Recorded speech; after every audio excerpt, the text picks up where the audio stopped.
Programme में आपको एक दफ़ा फिर खुशामदीद कहेंगे। ब्रेक पे जाने से पहले कुछ गुफ्तगू हो रही थी तालीम के हवाले से, कुछ और दीगर मामलात हैं जिसके ऊपर अभी हमने प्रोग्राम में गुफ्तगू करनी है। और देखने वाले बहुत सारे पैगामात हमें भेजते हैं। हमारी कोशिश यही होती है कि ज़्यादा से ज़्यादा अवामी मसाइल के हवाले से, अवामी इशूज़ के हवाले से गुफ्तगू की जाए, चाहे वो आपकी सेहत के हवाले से हों या दीगर और जो मामलात हैं उसके ऊपर। आज भी बहरहाल इसके ऊपर हमारी ज़रूर गुफ्तगू होगी और ख़ास तौर पे समाजी मसाइल के हवाले से बहुत सारे जन्म ले रहे हैं। साइकोलॉजी के ऊपर पिछले कई प्रोग्राम्स में बड़ी तफसील से गुफ्तगू कर चुके हैं।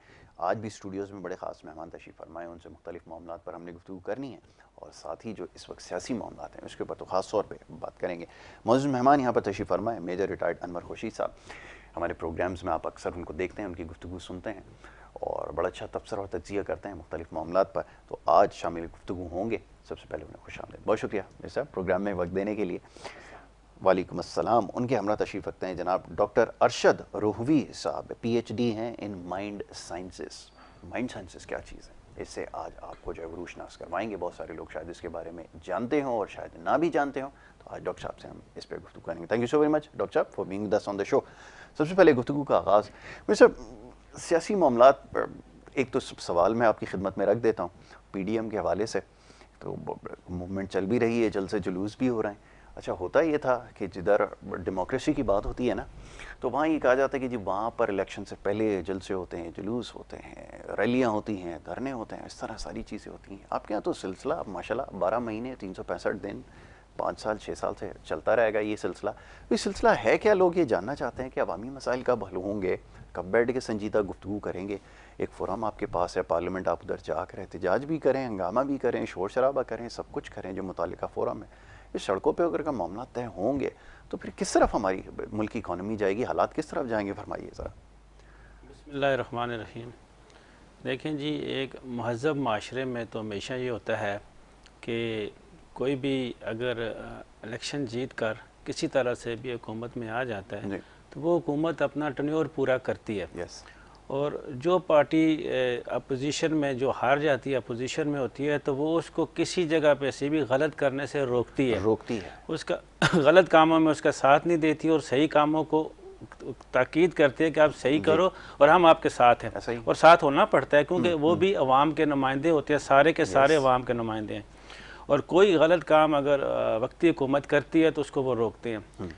मगर यहाँ पे थोड़ा सिलसिला दूसरा हो चुका है अभी पिछले चंद महीनों से कि वो ना खेलेंगे ना खेलने देंगे। सही।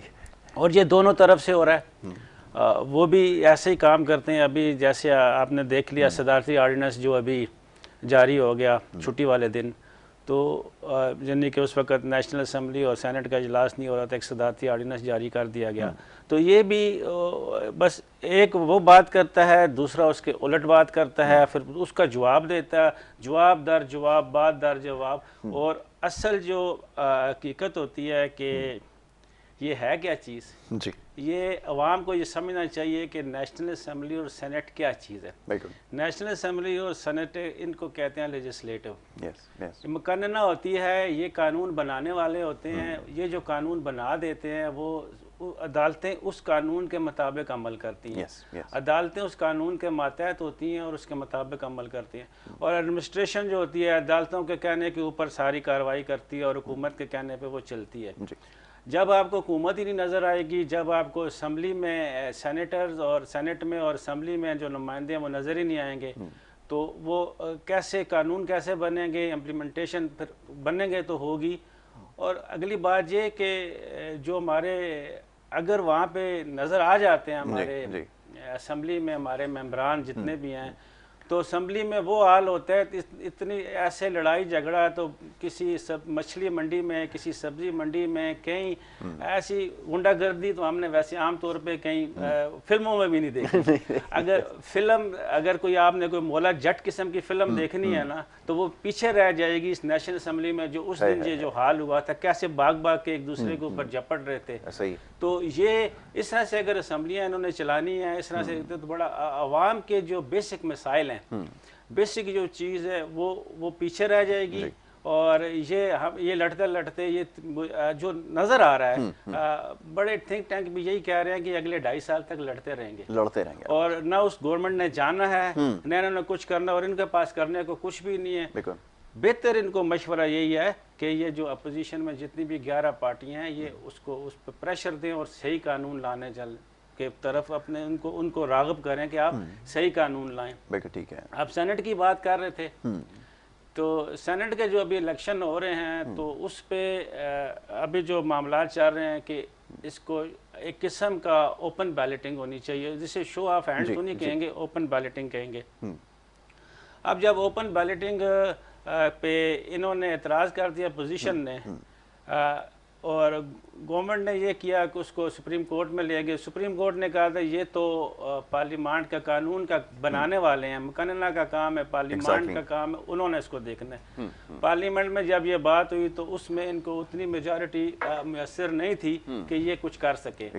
जब इनके पास मेजॉरिटी नहीं थी तो उन्होंने एक सदारती ऑर्डिनेंस ले आए, उस पर कानून के तहत है, वो भी आइन के तहत है, मगर उसकी सही इंटरप्रिटेशन जो है, उसकी सही जो उसको करने का वो वाले जो हमारे बड़े थिंक टैंक हैं जो कानून को आइन को सही समझते हैं, वो बता सकते हैं कि ये कानून सही है या गलत है। ये गलत है, बिल्कुल ठीक है। लेकिन एक कॉमन मैन जो है, वो एक ले मैन क्या सोचता है, उसके दिमाग में एक सवाल आता है। मैं भी उसके बारे में आपसे ज़रूर गुफ्तगू करूँगा कि ऑब्जेक्शन आखिर है क्यों।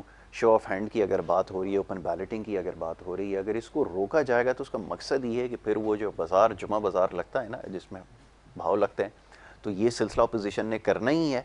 इस वजह से वो रुकावट डाल रहे हैं। लोग तो यही फिर सवाल करेंगे कि अगर आप इसको रोक रहे हैं। असल में ये दोनों तरफ से मामला है होगा। ये मुझे जो नज़र आ रहा है, हो सकता है गलत हो, नज़र ये आ रहा है कि ये अपोजिशन इस ऑर्डिनेंस को चैलेंज करेगी और सुप्रीम कोर्ट में या चैलेंज हो जाएगा और ये वापस चला जाएगा और इलेक्शन वैसे ही होंगे। और वैसे जब इलेक्शन होंगे तो पीटीआई अपनी एटीएम खोलेगी।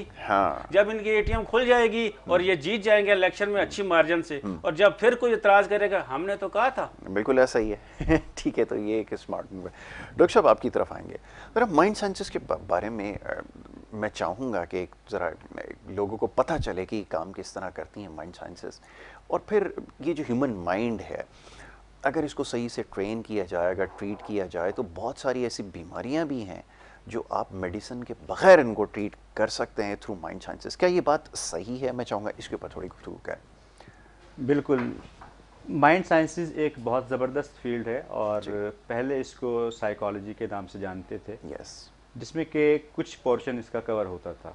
बाद में फिर इस पर रिसर्च हुई, काम हुआ, तहकीक हुई, और रिसर्च की वजह क्या थी कि इंसान अपने दिमाग को कम क्यों यूज़ करता है। और आपने सुना होगा कि 5 से 10% एक एवरेज इंसान जो है वो अपने दिमाग को यूज़ करता है। अगर एक उंगली से काम चलता है तो अल्लाह ताला 10 उंगलियां क्यों देते? 10 की ज़रूरत है। बिल्कुल इसी तरीके से 100% दिमाग को इस्तेमाल करने की ज़रूरत है। That is why it is given. अब अनफॉर्चुनेटली हम अपने दिमाग को कम यूज़ क्यों करते हैं, ये सवाल आ सकता है दिमाग में सुनने वालों के।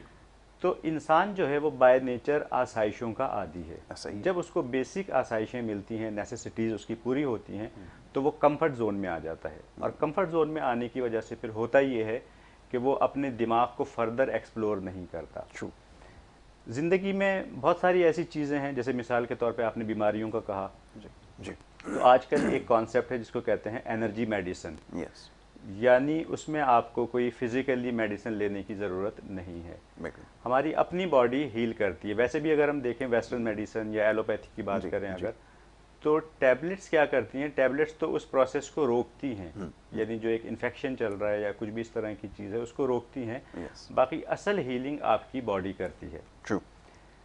माइंड साइंसेस के मिरेकल्स की अगर बात करें तो गूगल पे अगर सर्च करें मिरेकल मैन, तो आपको एक शख्स मिलेगा, प्लेन क्रैश में उसका जो पूरी बॉडी की 103 हड्डियाँ टूट गई, और उसने सिर्फ अपनी माइंड पावर के ज़रिए उसने एक डेट लिखी और वो रोज़ाना अपने माइंड को सजेशंस देता कि मैं इस तारीख़ तक कॉरिडोर से हॉस्पिटल के चलता हुआ जाऊंगा और बिल्कुल सेहतमंद हो जाऊंगा। यानी बॉडी उसकी पैरालाइज हो चुकी है, 103 हड्डियाँ टूट चुकी हैं, डॉक्टर ने जवाब दे दिया है, और वो दोबारा से कम बैक करता है। So this is the miraculous power of mind. अब इसको समझने की ज़रूरत है। अनफॉर्चुनेटली माइंड साइंसेस के हवाले से हमारे यहाँ अभी यूनिवर्सिटीज़ में कोई ऐसा काम नहीं है। जो भी चीज़ें हैं वो बाहर से हैं और फिर यहाँ पे उनको करवाया जाता है। गूगल ही यहाँ पर लोगों तक पहुँचती है। बात आपने बिल्कुल ठीक कही है कि बहुत सारे लोग इससे लाइल हैं। दूसरी बात ये कि हमारी सोसाइटी पे तो इसमें शायद वेस्ट से ज़्यादा काम करने की ज़रूरत है, क्योंकि जो चीज़ें हमें अपने इर्द गिर्द नज़र आ रही हैं, एक बड़ा साइकोलॉजिकल डिसऑर्डर है जो हमें नज़र आता है, जिसकी वजह से लोग सब कुछ कर रहे हैं। एक बड़ा डिप्रेशन है जिसके अंदर लोग जो है वो चले गए हैं, बहुत ज़्यादा फ्रस्ट्रेशन नज़र आती है। तो हमारा ये ख्याल है कि अब इसके ऊपर पहले से ज़्यादा काम करने की ज़रूरत है।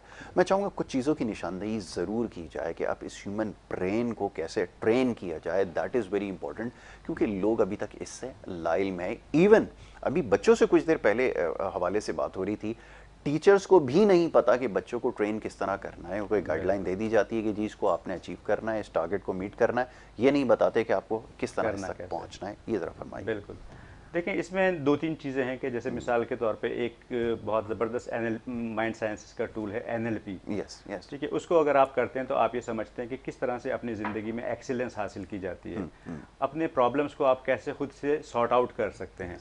देखिए इंसान का सबसे बड़ा अलमिया, जैसे आपने बात की डिप्रेशन की, आज आप देखें तो majority of the people depression या एंजाइटी का शिकार है। सही।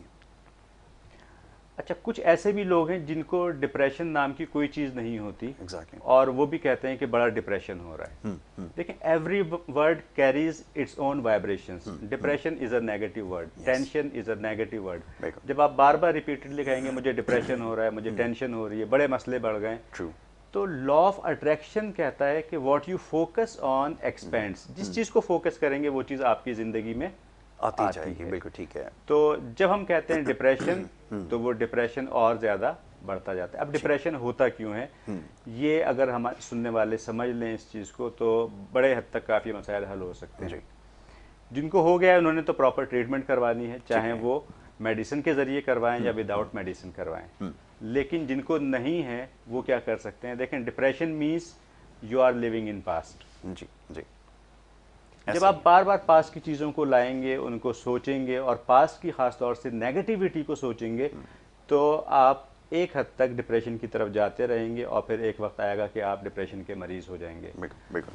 पास्ट में क्या चीज़ सोचते हैं, पास्ट में जो बैड इंसिडेंट्स होते हैं, नेगेटिव चीज़ें होती हैं, उनको सोचते हैं। तो उसके बारे में मैं ये कहूँगा कि पास्ट में जो भी हो गया और जो नेगेटिव इवेंट्स हुए उनमें कुछ ना कुछ लेसन है।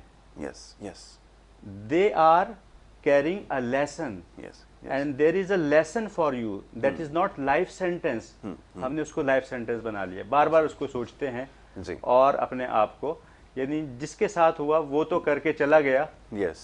और मज़े कर रहा है ज़िंदगी में, आप बार बार उसको रिकॉल कर रहे हैं। तो अगर सिर्फ हम एक आज ये चीज़ अपनी ज़िंदगी में शामिल कर लें कि आज के बाद माजी में जो हुआ उससे सिर्फ लेसन लेंगे और उसको जाने देंगे। कहते हैं कि pick the lesson and let go the past. ठीक ठीक। सो अगर सिर्फ एक चीज़ पे अमल करें, इस चीज़ पे, तो हम बहुत सारी नेगेटिविटी से बच सकते हैं, डिप्रेशन को अवॉइड कर सकते हैं और एक सेहतमंद ज़िंदगी की जानिब ये पहला कदम हो सकता है। ठीक है ठीक है। डॉक्टर साहब एक और बड़ी इंपॉर्टेंट चीज़ है अभी जिसके ऊपर हम गुफ्तगू करेंगे, इसको भी इस साथ मौजू अपना रखेंगे। रमेश साहब की तरफ आऊँगा, थोड़ा सियासी मामलात, ये भी एक बड़ा लोगों की साइकोलॉजी के साथ जो है वो खेला जाता है। लोग एक आम सवाल ये करते हैं मेरे साहब कि हमारे मसाइल कौन हल करेगा। आज भी मसला वही है, शहर कराची के अंदर सड़क चलने के लिए रह नहीं गई है, पानी पीने का है नहीं, इतना स्ट्रेस नहीं लेंगे तो लोग क्या करेंगे। और दूसरी तरफ टीवी के ऊपर देखते हैं एक दूसरे के खिलाफ स्टेटमेंट, बयानात तर बयानात, मतलब कोई एक तो रिस्पॉन्सिबिलिटी प्ले करे ना, कि पता चले कि हाँ जी कोई तो यहाँ पे संजीदा है। ये अक्सर सवाल पूछा जाता है कि जी संजीदगी का मुजाहरा क्यों नहीं करते, ये क्यों इतने ज़्यादा वो बने बैठे हैं कि आप देखें लोग परेशानी में हैं। हर 15 दिन की, अब एक अलग स्ट्रेस मुझे तो हो गया है, अब मैं 15 दिन बाद सोचता हूँ कि जी आज पेट्रोल की प्राइस ये, अगले 15 दिन बाद फिर इसमें इजाफा हो जाएगा। अब ये एक अलग चीज़ अब पाकिस्तानियों के ऊपर जो मुसल्लत हो गई है, तो हो क्या रहा है, ज़रा ये फरमाइए। देखिए ना, वही बात चल रही है कि जब आप किसी भी चीज़ की बात करते हैं, सबसे बड़ी तो रुकावट हमें ये 18th अमेंडमेंट जो है एक बहुत बड़ी रुकावट आ गई है जी। इसको अच्छे अंदाज में, अच्छे तरीके से, कुछ अच्छा उस वक़्त इनका माइंड सेट होगा उस वक़्त कि ये एक अच्छी चीज़ है कि हम बचपन में भी सुनते आए हैं कि अगर आप पावर सबसे निचले लेवल तक पावर देंगे ना तो फायदा होगा। जैसे काउंसलर लेवल तक आ जाए, बीडी मेंबर और वार्ड तक ये बात आएगी तो वहाँ पे काम होंगे। क्योंकि एक वक्त में एक एमएनए के पास जितना एरिया होता है, स्पेशली अगर कराची से हम बाहर निकल जाएं तो बहुत बड़ा एरिया होता है, पॉपुलेशन स्कैटर्ड है। कराची में तो ज़रा करीब करीब लोग रहते हैं, और एमपीए के पास जिस तरह इलाका होता है तो उनके पास जितना इलाका होता है तो उनको अपने पूरे इलाके के लिए एक वक्त में देखना मुश्किल है। हर जगह पे टीम्स काम करती हैं, कहीं भी आप देख लें, कोई भी बड़े से बड़ा छोटा से छोटा अदारा होगा, टीम्स काम करती हैं। तो ये जो होती हैं नीचे अपना लोकल गवर्नमेंट जो होती है ना, वो एक सही जगह है जहाँ से काम हो सकता है। कि जिस वक्त आप देखते हैं कि आप जैसे गली में बाहर निकलते हैं, आगे गटर खुला हुआ है, आप सीधा जाते हैं काउंसलर के पास, भाई ये मेरा गटर खुला हुआ है, भाई 2 दिन में हो जाएगा, 3 दिन में तेरा काम हो जाएगा। मगर जब आप यही बात एमएनए एमपीए को करते हैं तो आपके यहाँ पे लियारी में या आपके कुरंगी में जो आपके गड्ढे खुले हुए हैं, तो एमएनए को ढूंढते हैं तो वो स्विट्जरलैंड में बैठे होंगे। मैं ये नहीं कहूँगा क्लिफ्टन डिफेंस में बैठे होंगे, वो स्विट्जरलैंड में होंगे, तो वो लोग मिलते ही नहीं हैं। तो इसलिए लिहाजा ये काम छोटे लेवल पे, निचले लेवल पर आना चाहिए। मगर वहीं पे फिर मसला ये आ जाता है कि ख़ास तौर पर हम अगर अपने शहर की बात करें, कराची की, तो कराची में लोकल गवर्नमेंट गई एमक्यूएम के पास, अपनी जो प्रोविंशियल गवर्नमेंट है वो पीपल्स पार्टी के पास, फेडरल गवर्नमेंट है पीटीआई के पास। तो ये इस तरह से पिस गए।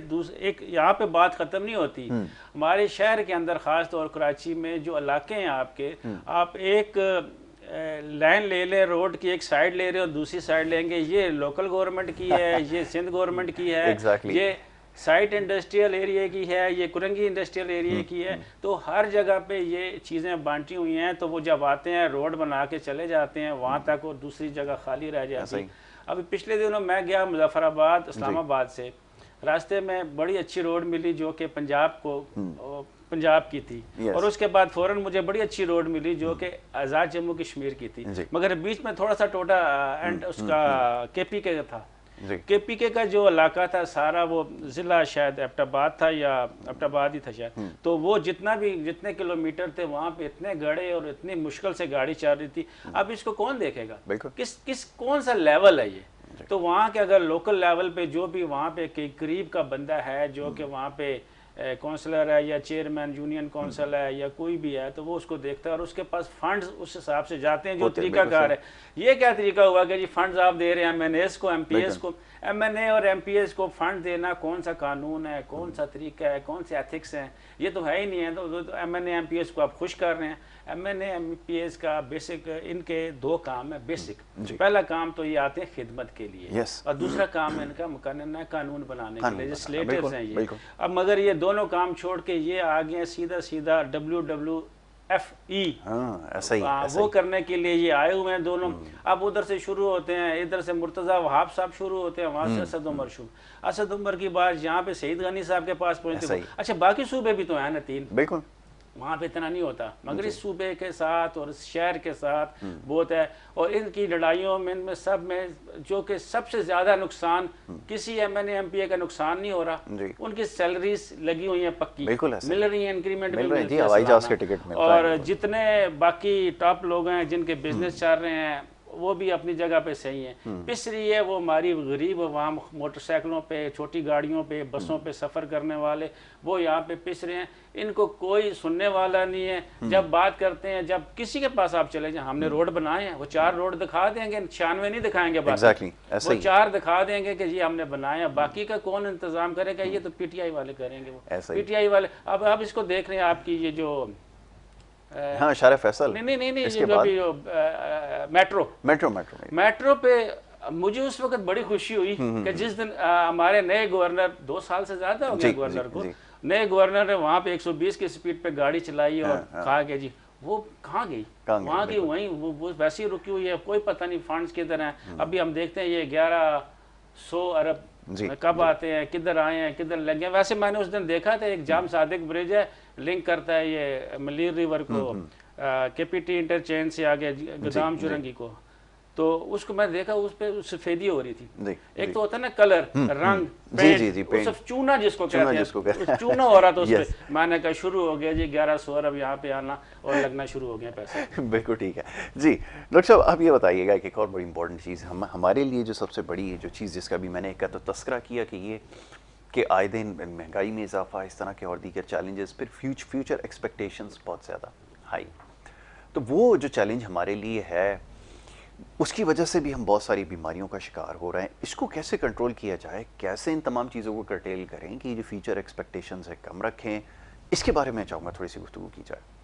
देखें, जैसे मैंने भी कहा कि जिस चीज़ को हम फोकस करेंगे वही चीज़ हमारी ज़िंदगी में आती है। अब अगर आप एक्सपेंसेस को फोकस करेंगे, जैसे भी बात हो रही थी हुकूमत की कारकर्दगी की और डिफरेंट चीज़ों की, तो देखें हुकूमत तो 70 साल से ऐसी ही चल रही है और ऐसी ही चलती रहेगी। ठीक है, अब मैंने और आपने क्या करना है? अगर हम हुकूमत की नाकिस पॉलिसियों को और कारकर्दगी को देखेंगे तो स्ट्रेस में आएंगे। बिल्कुल ऐसा ही। महंगाई को देखेंगे तो डिप्रेशन की तरफ चले जाएंगे। तो एक आम इंसान को क्या करना चाहिए? आप अपनी ज़िंदगी में देखें आपके पास अल्लाह ताला ने क्या सहूलतें दी हैं, क्या नेमतें दी हैं। कहते हैं focus on what you have, बिल्कुल सही, not on what you don't have. वो चीज़ें आपके गोल लिस्ट में ज़रूर होनी चाहिए, लेकिन आप उन चीज़ों को फोकस करें जो हैं और जो करना चाहते हैं। यानी अगर महंगाई बढ़ रही है तो आप महंगाई का रोना ना रोएं, बल्कि अपनी इनकम को आपने कैसे इंक्रीज़ करना है उसको फोकस करें। जब इनकम को इंक्रीज करने की बात करते हैं, फाइनेंशियल प्रॉस्पेरिटी की बात करते हैं, तो फिर इसमें सबसे इंपॉर्टेंट चीज़ है कि आप अपने स्किल्स पे काम कीजिए, अपनी पर्सनल डेवलपमेंट पे काम कीजिए।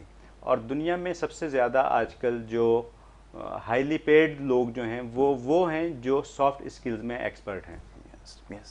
तो अपनी सॉफ्ट स्किल्स को इम्प्रूव करना चाहिए, अपनी लर्निंग को फोकस करना चाहिए। कोई भी शख्स अगर अपनी फाइनेंशियल लाइफ को बेहतर करना चाहता है तो that is a life long learning process. It is not like कि कोई शॉर्टकट है और उसके ज़रिए हो जाएगा। आप अपने ऊपर काम करें, दिन रात एक कर दें और फिर आप देखें कैसे आपकी ज़िंदगी तब्दील होती है। बिल्कुल ठीक है। अब आजकल जो दौर है वो डिग्रीज कॉन्शियस होने का नहीं है। ठीक है, जितनी भी बड़ी बड़ी कंपनीज हैं दुनिया की, यानी जो इंडस्ट्रीज़ हैं उनको भी जिन्होंने बीट कर दिया, उनके 2-3 नाम में अगर लूँ, गूगल, ईबे, अमेजोन, ऐसा ही they are not asking for degrees. When they are hiring people they are not asking for degrees.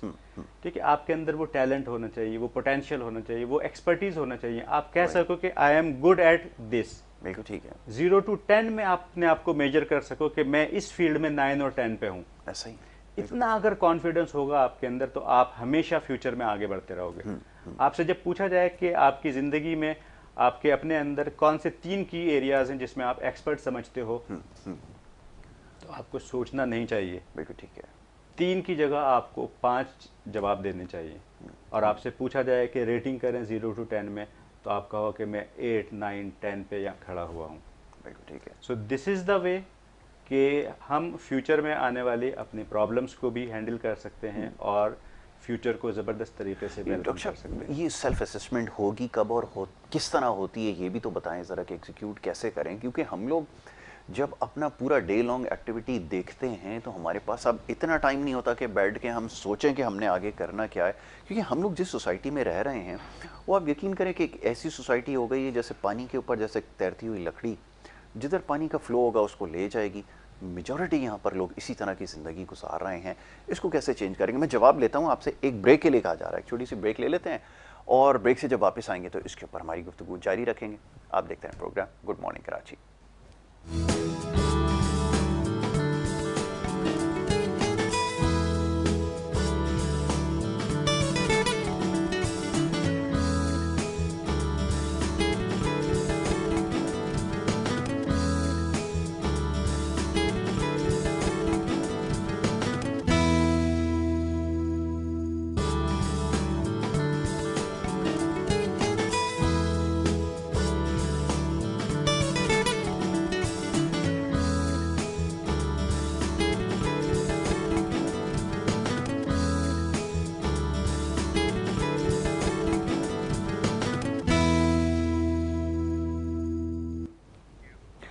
Welcome back जी। ब्रेक पे जाने से पहले गुफ्तगू जारी थी, बात हो रही थी मुख्तलिफ मामलात पर।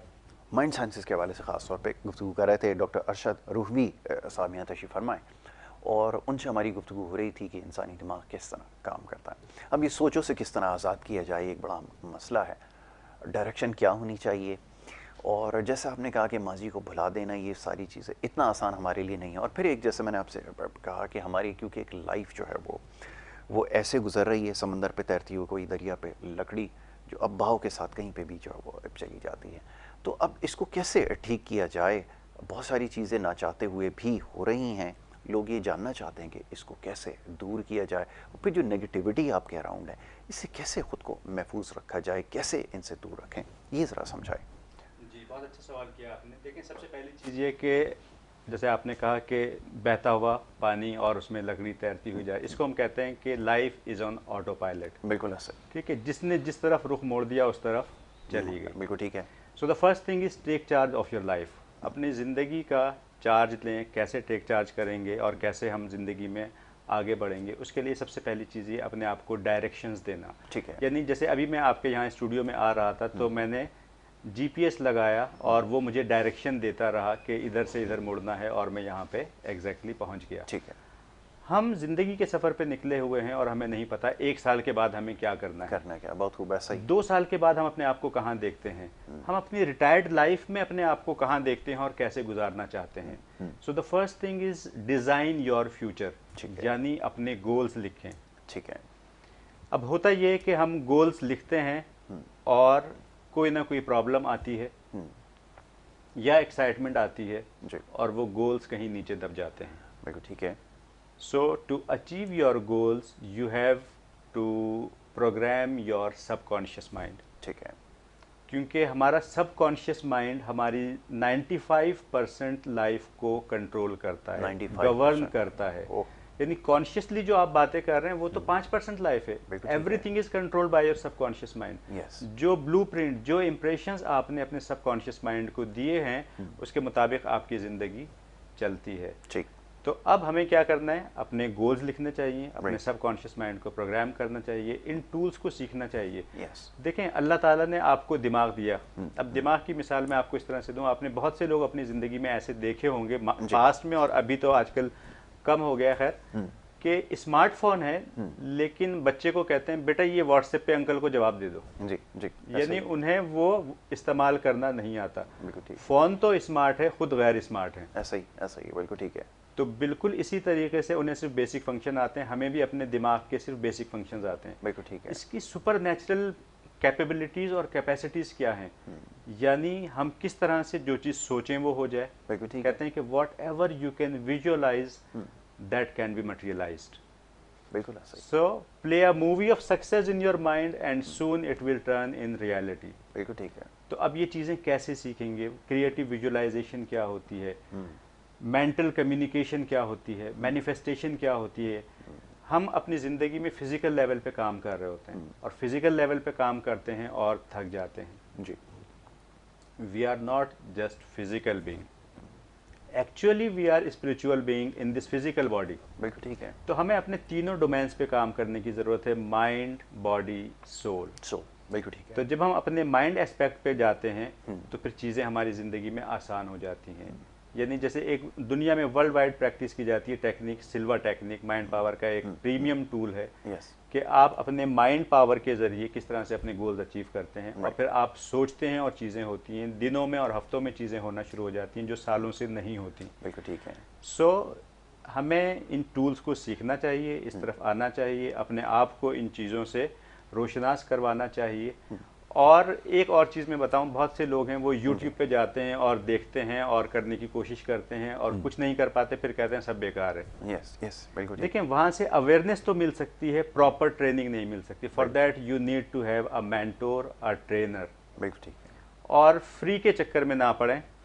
ठीक है, कहते हैं कि एक छोटी सी स्टोरी शेयर करूँगा जी सर, कि एक बादशाह ने अपने वज़रा को कहा कि कोई बहुत ही ज़बरदस्त स्कॉलर लाओ जो मेरे बेटे के लिए कुछ लेसन्स, लाइफ लेसन्स पे मबनी बुक लिखे। ठीक है। स्कॉलर को पकड़ के लाया गया, यानी to cut the story short, बहुत सारों को सिलेक्ट किया, फिर उसमें से एक जीनियस को लेके आए और उससे कहा कि एक कंसाइज बुक लिखो जो मेरे बेटे को मैं दूंगा और वो उसको फॉलो करेगा अपनी सल्तनत को चलाने में। वो बुक लिख के लेके आता है, बुक होती है काफ़ी मोटी, बादशाह कहता है नहीं भाई ये पढ़ नहीं सकता जी, इसको कम करो, तो वो कम होती है, होते होते होते होते 10 सफ़े पे आती है। बादशाह कहता है नहीं भाई 10 सफ़े भी नहीं पढ़ सकता। वो पूरा उसका खुलासा एक सफ़े में लेके आता। बादशाह कहता है इसको और कुछ कम करो, एक जुमला बस कर दो। ठीक। तो उस बुक में एक सफ़े पे एक जुमला लिखा था, there is no free lunch. बिल्कुल ठीक।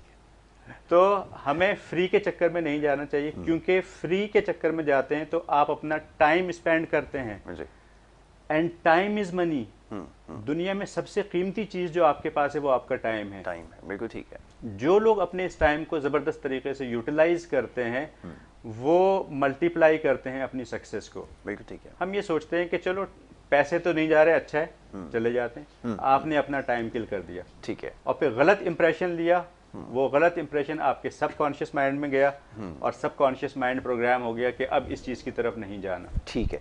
अरे डॉक्टर साहब, एक और बड़ी इंपॉर्टेंट चीज़ है, इसके ऊपर भी हम गुफ्तगू करेंगे, बड़ी डिटेल डिस्कशन होनी चाहिए। पहले तो सक्सेस को डिटर्मिन करें कि वो है क्या, क्योंकि यहाँ पर हमारी सोसाइटी में जो सक्सेस है ना वो एसोसिएट करती है आपके पैसे के साथ। यहाँ पर जो आपको पैसे वाला नज़र आएगा, मेजोरिटी से आप पूछ लें, वो कहेंगे यही सक्सेसफुल आदमी है। तो पहले परसेप्शन को भी थोड़ा सा चेंज करने की ज़रूरत है। मैं गुफ्तगू करता हूँ, ज़रा मैं मेरे साहब की तरफ भी ज़रा जाऊँगा।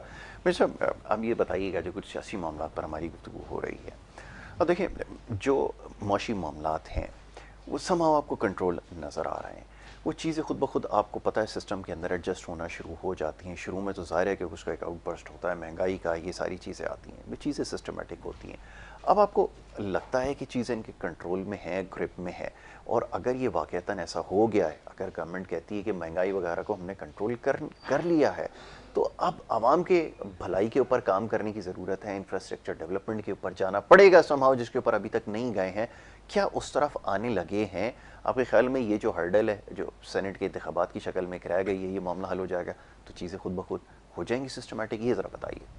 बिल्कुल, ये जब सेनेट का मामला हल हो जाएगा, चीज़ें कुछ वाज़ेह हो जाएंगी कि क्या मौजूदा हुकूमत को अक्सरियत मिलती है कानून पास करने की।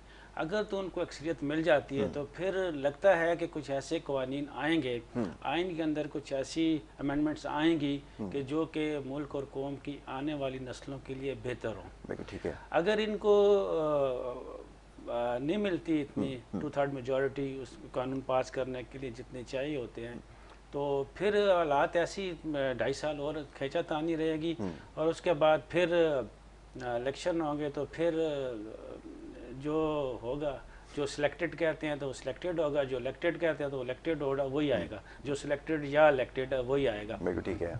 असल में थोड़ा सा हमें प्रॉब्लम ये आ रहा है कि हमारे यहाँ कुछ अदारे हैं, हमारे पास एक अदलिया है जी, एक हमारे पास फ़ौज है जी, एक हमारे पास एडमिनिस्ट्रेशन है, और जो कहते हैं कि मुल्क को चलाने के लिए 3 पिलर होते हैं, गवर्नमेंट होती है, कानून लेजिस्लेटिव होते हैं, और उसके बाद अदलिया होती है और एडमिनिस्ट्रेशन होती है, 3 होते हैं, 3 पिलर कहे जाते थे। अब पिछले कोई 5-7 साल से चौथा पिलर जिसको मीडिया कहते हैं उसको भी शामिल किया है। इसमें कई आर्मी फौज का जिक्र नहीं है। अब आप एक अदारा देखें, फौज में आज आपको जितने भी 5, 10, 20, 50 जर्नल नज़र आते हैं, तो आपको, मुझे या डॉक्टर साहब को भी यहाँ से सिलेक्ट कर लिया जाए जी, जी, कि you are the general, you will be commanding a corps in Punjab province जी, तो मैं और आप हम क्या कर सकते हैं? बिल्कुल, हमें कुछ भी नहीं आता। क्यों कि एक जर्नल बनने के लिए उसको पहले ब्रिगेडियर होना, उसको पहले कर्नल होना, उसको पहले मेजर होना, कप्तान होना, और उसके बाद उसने जितना अपना अरसा 20 साल, 25 साल, 30 साल जो उसने अपना तजर्बा लिया है और एक क्रीम को निकाला है, उनमें से जब जो जर्नल बना होगा उसके साथी हो सकता है 500 हों, 700 हों, 1000 हों, उनमें से एक जर्नल बना होगा। और इसी तरह जब हम बाकी इदारों को देखते हैं, अब आप बाकी जो इदारे हैं उसमें से थोड़ा सा बेहतर जो है इसको आर्मी से कंपेयर करें, फ़ौज से कंपेयर करें इसको, एडमिनिस्ट्रेशन को, उसमें तो चलो ये है कि जो आज किसी जगह पे सेक्रेटरी हैं तो पहले डिप्टी सेक्रेटरी थे, एडिशनल सेक्रेटरी थे, सेक्शन अफसर थे, तो वो आ गए, ठीक हो गया। अब आप जजेस अदलिया में देखें तो अदलिया में भी तकरीबन ये तो है, मगर ये भी है कि अभी जिस जज के अभी 3-2.5 महीने 45 दिन रहते हैं तो he is the senior most जज, तो he will be the chief justice of supreme court for next 32 days. ऐसे नहीं होना चाहिए। अब आ जाते हैं हम सबसे ऊपर गवर्नमेंट लेवल पे लेजिस्लेटिव में अभी सेनेटर की बात है, तो अभी मैं ये समझता हूँ कि एक जो कराची के अंदर बहुत ही मशहूर बिजनेसमैन है, कोई भी है, किसी का नाम मैं कोई स्पेसिफिक बात नहीं कर रहा, उनको अगर अभी टिकट दे दिया जाता है, he will definitely be a senator for next 6 years होगा बिल्कुल। तो जब एक बिजनेसमैन को, उनको पता है कि कपड़े का पता है, उनको धागे का पता है, उनको रंग का पता है, उनको एक्सपोर्ट का पता है, उनको अपनी एक्सपोर्ट अपनी फील्ड का पता है, और वहाँ पे जाके उनको कश्मीर अफेयर्स का मिनिस्टर लगा दिया जाए सेनेट से निकाल के, सेनेटर को, तो वो कश्मीर अफेयर्स को उनको सारी उम्र सोचते रहेंगे यार 5 फरवरी कश्मीर जिंदाबाद, इसके अलावा उन्हें कुछ नहीं आता। तो जो ये हमारी जो जितनी भी लेजिस्लेटिव हैं, प्रोविंशियल असेंबली, नेशनल असेंबली और सेनेट, इसके अंदर जितने भी मेंबर्स हैं हर लेवल पे, उनका एक क्राइटेरिया फिक्स होना चाहिए। अभी हमने पिछले कुछ साल पहले बड़ा सुना, पहले तो ये भी नहीं पता था कि जी 62-63 के उसको ये होना चाहिए, उसकी सारी जाति उस पर, मगर एक तरीकाकार आइन में अमेंडमेंट होनी चाहिए, और आइन में ये तरीकाकार होना चाहिए, उससे पहले ये 2-2.5 साल इस पर काम होना चाहिए। Who can be member national assembly, member provincial assembly. अब प्राइम मिनिस्टर, एक मिसाल दे रहा हूँ कि एक प्राइम मिनिस्टर को कम से कम एक 1 टाइम चीफ मिनिस्टर होना चाहिए।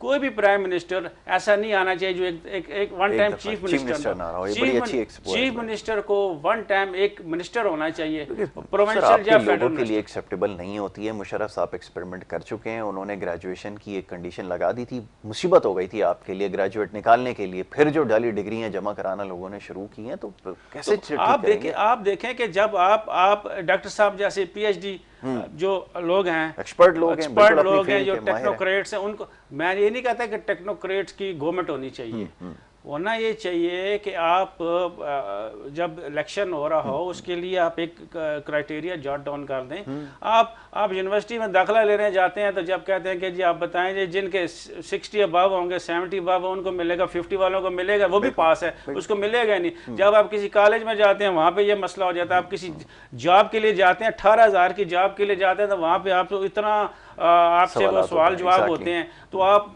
मुल्क के सबसे बड़े अदारे के अंदर सबसे बड़ी जगह पे जाके बैठते हैं, तो वहाँ पे आपको कम से कम कोई तो क्राइटेरिया होना चाहिए ना। ये तो नहीं है जिसको पकड़ा बना दिया। मैं किसी की तहजीक नहीं कर रहा, मगर ये है कि कहने का मतलब ये है कि एक क्राइटेरिया होना चाहिए कि ये चीज़ें होनी चाहिए। एक मिनिस्टर, उसके एक मेंबर नेशनल असेंबली, मेंबर कौमी प्रोविंशियल असेंबली और सेनेटर के लिए। बहुत अच्छी बात है, बिल्कुल ऐसे ही। हमेशा आपकी बात से इत्तेफाक करते हैं, लोग भी ये चाहते हैं कि अब इस तरह का कुछ सिस्टम हो, वरना हो ये रहा है कि अब वही किसी पार्टी की तरफ इशारा नहीं है, लेकिन ये आपके यहाँ हुआ है कि एक चीफ मिनिस्टर आता है, फिर वो कहता है जी मैं अभी सीखने के मरहले में हूँ, 2.5 साल मुझे सीखने में निकाल दें, तो उसके बाद किसी को अगर कट द स्टोरी शॉर्ट करें तो मैं ये कहूँगा बहुत सिंपल सा फार्मूला है कि मिनिस्टर को अपनी फील्ड का एक्सपर्ट होना चाहिए। डेफिनेटली। मतलब इतनी बड़ी पार्टी चला रहे हैं, क्या आपके पास एक एक्सपर्ट नहीं है साइंस का? बिल्कुल ऐसा। क्या हेल्थ का एक्सपर्ट नहीं है?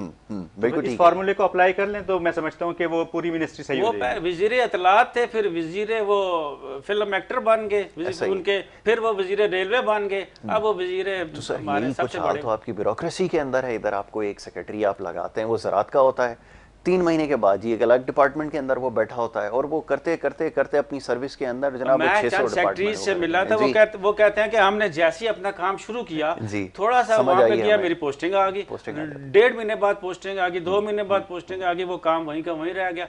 अब इन लोगों को यानी कि एक्सपर्ट्स बंदों को लगाना चाहिए। एक बंदा लाइफ स्टॉक में बहुत एक्सपर्ट है, उसको लाइफ स्टॉक की अपने मिनिस्ट्री अपना सेक्रेटरी हो गए, वो बाद में उन सेक्रेटरी को निकाल के होम में भेज दिया, उन सेक्रेटरी को निकाल के वो दूसरा इत्तलात में लगा दिया, कहीं लगा दिया।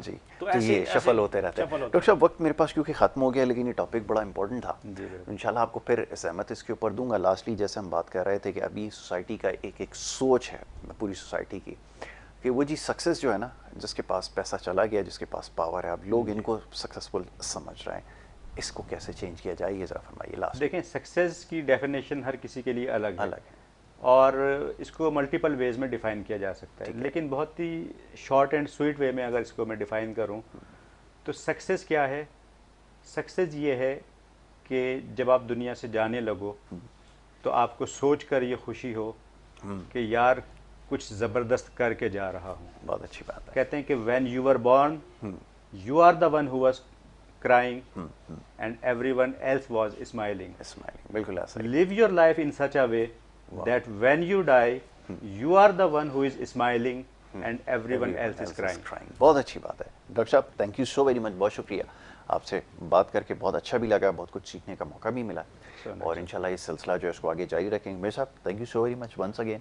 बड़ी सीधी बात आप करते हैं, लोग असल में हमारे आदि नहीं भी है सीधी बात सुनने के, लेकिन चले ये अच्छी बात है, कोई तो इसके सच्ची और सीधी बात कर रहा है। बहरहाल जी, ये आज हमारी गुफ्तगू रही, मुख्तलिफ मामलात पर गुफ्तगू करते हैं। सुबह का वक्त होता है, कोशिश ही होता है कि हल्के फुल्के टॉपिक्स आपके लिए लेकर आएँ, कुछ सिखाने की कोशिश करते हैं, कुछ सीखने की कोशिश करते हैं आपसे भी। तो इस सिलसिला इंशाल्लाह आगे जारी रहेगा। पहला ये प्रोग्राम था, आगे जी आपकी सेहत के हवाले से तो बहुत सारे सेगमेंट है, इस हफ्ते भी जारी रहेंगे। स्केड्यूल गेस्ट हमारे साथ होंगे यहाँ पर, क्योंकि प्रोग्राम का वक्त हमारा ख़त्म हो गया। तो कल इंशाल्लाह आपसे दोबारा मुलाकात होती है। अपना बहुत ख्याल रखिएगा। मोहम्मद यासिर को और हमारी टीम को दीजिए इजाज़त। अल्लाह ने के बाद।